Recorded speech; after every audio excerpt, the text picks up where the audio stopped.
If you want to maintain your privacy while using Amazon Prime Video, you can hide your online status. Follow these steps to adjust your settings accordingly. Step 1. Open Amazon Prime Video. Launch the Amazon Prime Video app on your device or visit the website through your preferred browser. Step 2. Sign in. Log into your Amazon account using your credentials. Ensure you are using the account associated with your Prime Video subscription. Step 3. Access account settings.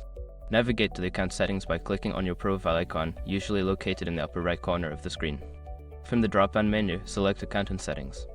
Step 4. Manage privacy settings. In the Account Settings menu, look for the Privacy or Profile tab. Click on it to access your privacy options. Step 5. Adjust online status. Find the option related to online status or activity sharing. Toggle the setting to hide your online status from other users. Save your changes before exiting the settings. By following these steps, you can enjoy your viewing experience on Amazon Prime Video without sharing your online status with others.